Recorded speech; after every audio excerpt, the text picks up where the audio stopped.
Number 1. Number 2 مقابلہ کیا جائے، لڑا جائے.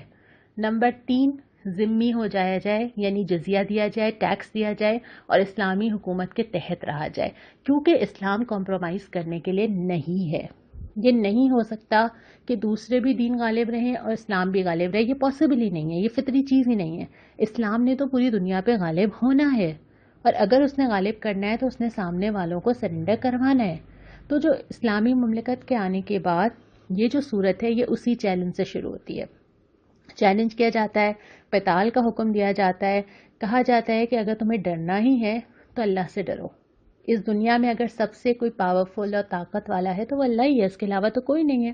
اس کے بعد پھر یہ تصور کلیئر کیا گیا ہے کہ کیا تم نے مسجدوں کی مجاوری، حاجیوں کو پانی پلانا، اس طرح کی نیکی کو اور اللہ کی راہ میں جہاد کو، کیا دونوں کو برابر نیکی سمجھ لیا ہے؟ اور پھر اللہ تعالیٰ نے اس بات کو کلیئر کیا کہ نہیں، یہ دونوں برابر نہیں ہیں.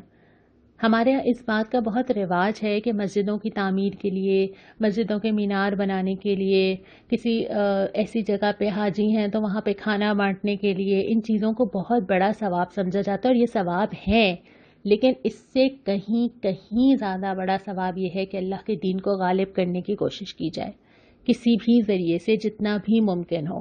تو یہاں پہ بھی یہی فرمایا گیا کہ اگرچہ وہ بھی نیکیاں ہیں، لیکن اس سے بہت بڑی نیکی یہ ہے کہ تم اللہ کے دین کے لیے، اللہ کے لیے جد و جہد کرو. اس کے بعد پھر ہلکا سا تذکرہ غزوہ حنین کا آتا ہے، اور اس کے بعد پھر اصول بتا دیا جاتا ہے. هو الذی ارسل رسولہ بالہدی ودین الحق لیظہرہ علی الدین کلہ ولو کرہ المشرکون. یہ اللہ ہے جس نے اپنا دین اور ہدایت غالب ہونے کے لیے بھیجے ہیں. یہ جو اللہ کا دین آیا ہے نا، کسی کو کتنا ناگوار ہو، کتنا برا لگے، کتنا ہی وہ چاہتا ہو کہ ایسا نہ ہو، کافر ہو، مشرک ہو، منافق ہو، لیکن یہ دین آیا ہی اسی لیے. اس کو میری انفرادی زندگی سے لے کے میرے پورے معاشرے میں قائم ہونا ہے، اور جب تک یہ نہیں ہوا جب تک ہم دین پہ پوری طرح عمل نہیں کر رہے، تو یہ تو اللہ تعالیٰ نے طے کر دیا ہے. اس کے بعد پارہ نمبر 10 کا تیسرا ربع آتا ہے، اور بالکل شروع میں مال جمع کرنے پہ وعید کی گئی ہے کہ جو لوگ باطل طریقوں سے جمع کرتے ہیں، جو لوگ سونا چاندی جمع کر کے رکھتے ہیں، تو اللہ تعالیٰ نے اس پہ بہت وعید کی ہے کہ وہ اپنے پیٹوں کو آگ سے بھرتے ہیں. نسی کے قاعدے کی مذمت کی گئی ہے. نسی یہ تھا کہ انسان اللہ تعالیٰ کے ساتھ چیٹ کرنے کی کوشش کرے، نعوذ باللہ. اس میں یہ کرتے تھے کہ ہر سال 1 مہینہ ایڈ کر دیتے تھے. ابھی تو ہم قمری مہینے کے حساب سے روزے رکھتے ہیں، اور رمضان اب گرمیوں میں آنے لگے ہیں نا. اگر ہم ہر سال 1 مہینہ اضافی ایڈ کرتے جائیں گے تو ہوگا یہ کہ ہم ایک ہی مہینے میں آتا رہے گا، اور اس سے جو ہم ہر موسم میں عبادت کرتے ہیں، کبھی آسانی میں کبھی مشکل میں، اس سے بچ جائیں گے اور اپنی مرضی کے مہینے میں ہی چلتا رہے گا. تو یہ ایک طریقہ انہوں نے اس وقت ایجاد کر لیا تھا کفار نے. دوسرا یہ تھا کہ حلال مہینے کو حرام اور حرام کو حلال. مثال کے طور پہ اللہ تعالیٰ نے حرمت کے مہینے رکھے ہیں کہ اس میں قتل یا لڑائی نہیں کرنی ہے، اس مہینے میں کر لیا، اور کسی اور مہینے کو اس کے آلٹرنیٹ کے طور پہ حرام کر دیا. تو یہ چیزیں چونکہ اللہ تعالیٰ نے منع کیا تھا اس سے، اور یہ ایک طرح سے کوشش تھی کہ اللہ کے حکم کو بدل ڈالا جائے، تو یہاں پہ اس کی مذمت کی ہے. اس کے بعد فرمایا کہ کیا تم نے آخرت کے مقابلے میں دنیا کی زندگی کو پسند کر لیا. یعنی ہر وہ چیز جو انسان کو کسی غلط راستے پہ لے کے جاتی ہے، اس کا آخر میں ایک ہی وجہ ہوتی ہے کہ انسان دنیا حاصل کرنا چاہتا ہے. اس کو یہاں پہ صحیح کیا، بلکہ یہ بھی کہا کہ کیا تم زمین سے چمٹ کے رہ گئے جب تم سے کہا گیا کہ نکلو اللہ کی راہ میں، تو پھر تم اپنے وہ گھر، اپنی وہ چیزیں، اپنا وہ کمفرٹ زون، تمہیں وہ چھوڑنا گوارا نہیں تھا. تو اس پہ تبصرہ کرتے ہوئے فرمایا کہ آخرت چاہیے یا دنیا چاہیے؟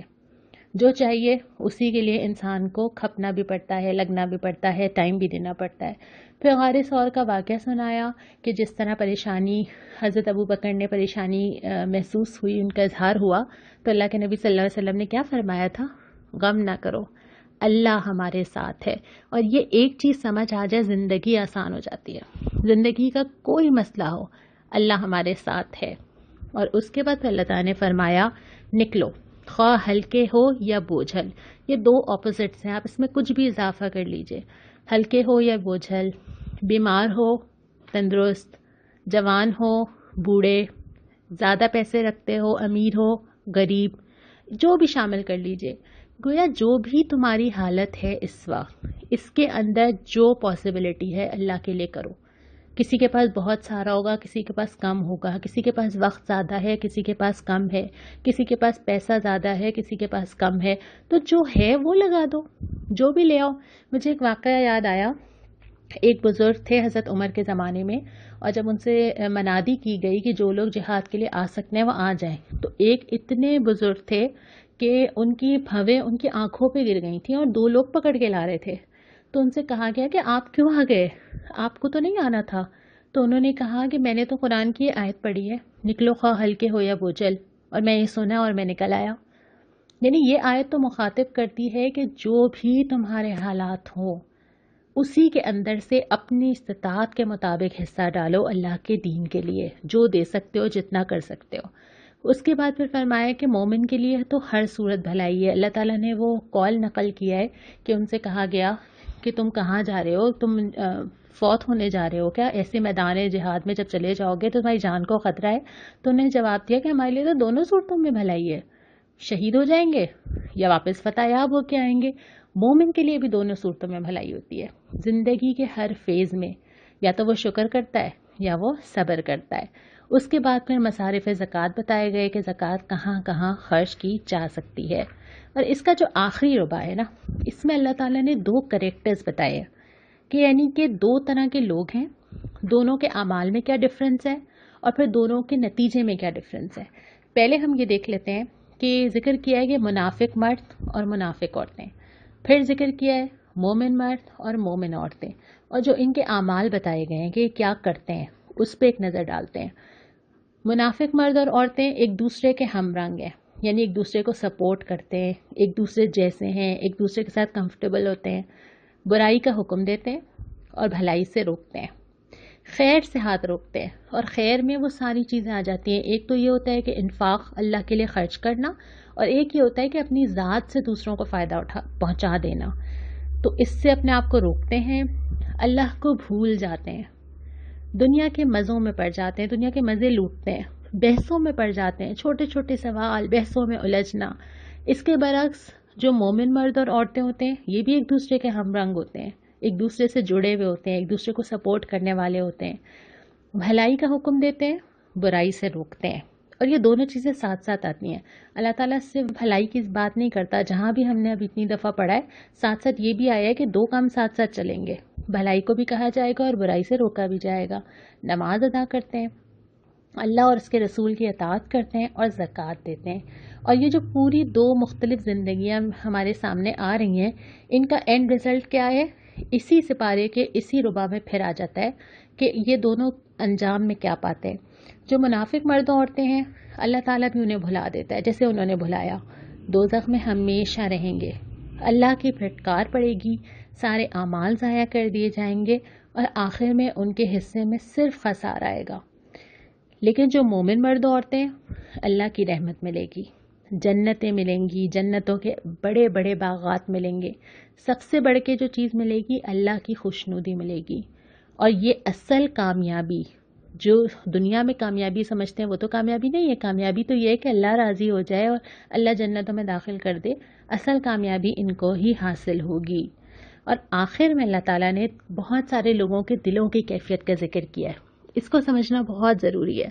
یعنی اعمال کی قبولیت کا دار و مدار دل کی کیفیات پر ہے۔ جن منافقین کے بارے میں ابھی ہم پڑھ رہے ہیں یہ تو اپنے آپ کو مومن ہی کہتے ہیں، کافر تھوڑی ہیں، یہ وہ لوگ تھوڑی ہیں جو کہہ رہے ہیں کہ ہم اللہ اور رسول کو نہیں مانتے، یہ تو وہ لوگ ہیں جو اپنے آپ کو مسلمان کہتے ہیں، لیکن اسلام کے باوجود ان کے اعمال بتاتے ہیں کہ انہوں نے اسلام کو دل سے قبول نہیں کیا۔ اور پھر جو لوگ یہاں پہ بہت ساری مثالیں غزوہ بدر کی دی ہیں کہ جب ان سے کہا گیا کہ اللہ کے لیے لڑو، اس کے درمیان میں کیا کیا کیفیات تھیں۔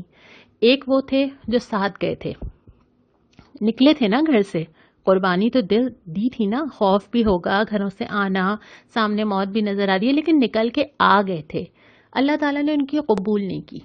اس کی وجہ کیا تھی کہ وہ فتنہ پھیلانے کی کوشش کرتے رہے، وہ ایسی باتیں کرتے رہے کہ اف کیوں آنا پڑا، یہ کیا ہو رہا ہے، اس سے بہتر تھا گھر چلے جاتے۔ اور کچھ لوگ ایسے تھے جو کہ اپنے گھروں کے اندر تھے، ان کے پاس عذرات تھے، وہ بیمار تھے، تو ان کو اللہ تعالیٰ نے کہا کہ وہ تو ہر وادی میں تمہارے ساتھ ہیں۔ کچھ لوگ ایسے تھے جن کو پیچھے چھوڑا گیا عورتوں اور بچوں کے پاس کچھ لوگ ایسے تھے جن کے پاس سواریاں ہی نہیں تھیں اور وہ آ کے کہہ رہے تھے کہ ہمیں کچھ سواریاں دیں، ہم بھی جانا چاہتے ہیں، لیکن ان کو مجبوراً رکنا پڑا۔ کچھ لوگ ایسے تھے جو جا سکتے تھے لیکن ان کو کہا گیا کہ نہیں وہ گھر پہ رہیں، تو آنکھوں سے آنسو بہہ رہے تھے ان کے، کچھ بیمار تھے۔ تو اللہ تعالیٰ نے جو ساتھ تھے ان کے بارے میں فرمایا کہ اللہ کو ان کی ضرورت نہیں ہے، اللہ نے ان کا کچھ بھی قبول نہیں کیا۔ جو گھر پہ موجود تھے اللہ تعالیٰ نے کہا کہ وہ ہر وادی میں آپ کے ساتھ تھے اور ان کو ہر چیز کا اجر ملے گا۔ کیا فرق تھا دونوں میں؟ دل کہاں تھا؟ یعنی اچھے سے اچھا عمل بھی اگر دل کی کیفیت کے ساتھ نہ ہو تو اور کراہت کے ساتھ ہو اور مجبوری کے ساتھ ہو، اللہ کو ضرورت نہیں ہے۔ لیکن اگر دل کے اندر تڑپ موجود ہو، دل کے اندر شوق موجود ہو، اسباب موجود نہ ہو، کر نہ سکیں، اللہ تعالیٰ اس کو بھی قبول کر لیتا ہے۔ تو سب سے پہلے اپنے دل کے اندر جھانکنا ہوگا کہ ہمارا دل کہاں ہے، اور اللہ تعالیٰ اسی کے حساب سے ہمارے اعمال کو قبول کرے گا۔ اس کے بعد بس یہاں پہ ہمارا چوتھا ربع بھی ختم ہوتا ہے۔ پارہ نمبر 10 کے اندر کوئی دعا نہیں آئی تھی، تو اب ہم آج کچھ سوالات لے لیتے ہیں جو میں نے آپ سے گزارش کی تھی کہ اگر آپ قرآن جو ہم نے اب تک پڑھا ہے اس کے متعلق کوئی سوال کرنا چاہیں تو ضرور کریں۔ اس میں سے جو فقہی مسائل تھے ان میں سے میں نے بہت ساروں کو تو براہ راست جواب دے دیا، لیکن یہ کہ ہم چونکہ فقہ کی بہت تفصیل میں نہیں جا رہے یہاں پر، تو اس لیے وہ سوالات میں نے نہیں لیے ہیں۔ اچھا، ایک کوثر پروین سر سید ٹاؤنسن کا سوال ہے کہ کیا ہم لباس کے مقاصد کو پورا کریں؟ دیکھیں کوثر، یہ تو ہم خود بتائیں گے اپنے آپ کو۔ ہم نے جو لباس کی شرائط پہ بات کی تھی نا، ان کو ہم سامنے رکھیں اور اپنے لباس کو خود چیک کریں، لیکن 2-3 چیزوں کا اس میں خیال رکھنا ضروری ہے۔ پہلی بات یہ کہ اللہ کی بتائی ہوئی حدوں کو اور کلچر کی چیزوں کو مکس نہ کریں۔ بعض دفعہ یہ ہوتا ہے کہ ہم کلچرل چیزوں کو صرف اسلامی لباس سمجھ رہے ہوتے ہیں۔ اسلامی لباس اور ہمارا کلچرل لباس دو مختلف چیزیں۔ دوسری بات یہ کہ ہم لباس پہ پہلی نظر نہ ڈالیں، ہم پہلی نظر دل کے اندر ڈالیں۔ ہمارے یہاں جو اسلام پہ عمل کرنے کی ترتیب ہے نا، قرآن شروع کرتا ہے اندر سے، ایمان کی بات کرتا ہے، عقیدے کی بات کرتا ہے، فکر مندی کی بات کرتا ہے، تقوی کی بات کرتا ہے، بعد میں جا کے وہ والے احکامات آئے تھے جس میں اپیرنس چینج ہوئی تھی۔ ہم جب اسلام پہ عمل کرنا چاہتے ہیں تو ہم باہر سے شروع کرتے ہیں، اور ہم سب سے پہلے اگر بہت زیادہ دیندار نظر آنا چاہتے ہیں تو اسکارف لینا شروع کر دیتے ہیں، حج سے واپس آتے ہیں فوراً اسکارف لے لیتے ہیں۔ عقیدہ اندر سے درست ہونا، دل کا اللہ کی راہ پہ چلنا، اللہ سے تعلق ہونا، باقی چیزیں زندگی میں خود بخود آتی ہیں۔ اور یہی غلطی ہم یہ کرتے ہیں جب ہم دوسروں کو جج کرتے ہیں۔ ہم دوسروں کو بھی ان کے اپیرنس کی وجہ سے جج کرتے ہیں کہ وہ کتنے دیندار ہیں۔ اصل میں ایسا ضروری نہیں ہے۔ کبھی کبھی دینداروں والا حلیہ ہوتا ہے لیکن انسان اندر سے دیندار نہیں ہوتا، اور کبھی کبھی بظاہر حلیہ دیکھ کے ایسا لگتا ہے کہ شاید دین کی سمجھ ہی نہیں ہوگی، لیکن وہ انسان بہترین تقوی والا اور بہترین اخلاق والا ہوتا ہے، لیکن اپنا ٹائم لے رہا ہوتا ہے۔ ہر انسان جو ہے وہ زندگی میں مختلف کشمکش سے گزر رہا ہوتا ہے، ضروری نہیں ہے کہ ہم اس کو جیسا دیکھ رہے ہیں اس کی دل کی کیفیت بھی وہ سب ہو۔ ہم بہت ساری نیکیاں کرنا چاہتے ہیں، کر نہیں پاتے، اپنے ظاہری حلیے میں چیزیں بدلنا چاہتے ہیں، بدل نہیں پاتے، اس کا یہ مطلب نہیں ہوتا کہ ہمارا اللہ تعالیٰ سے تعلق نہیں ہے۔ تو پہلی چیز جس کی فکر کرنی چاہیے وہ یہ کہ ہمارا اللہ سے تعلق، ہمارا تقوی، ہماری عبادات کیسی ہیں، پھر یہ بعد میں بہت ساری چیزیں ہیں، یقیناً ان کا بھی اہتمام کرنا چاہیے۔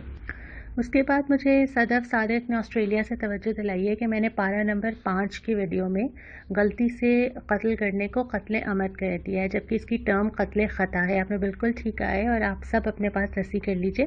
میں نے ذکر کیا تھا کہ غلطی سے قتل کرنے کا کفارہ کیا ہوتا ہے، لیکن میں نے وہاں پہ ٹرم جو ہے وہ قتل عمد کہہ دی تھی۔ اچھا ماریا، آپ کا سوال یہ تھا کہ ماں باپ اگر شرک کا حکم دیں تو کیا کیا جائے؟ دیکھیں، جہاں ہم نے سورہ بنی اسرائیل میں پڑھا تھا کہ ماں باپ کے ساتھ حسن سلوک کرو، ان کو اف تک نہ کہو، اس کا تعلق ان کے مذہب سے نہیں تھا۔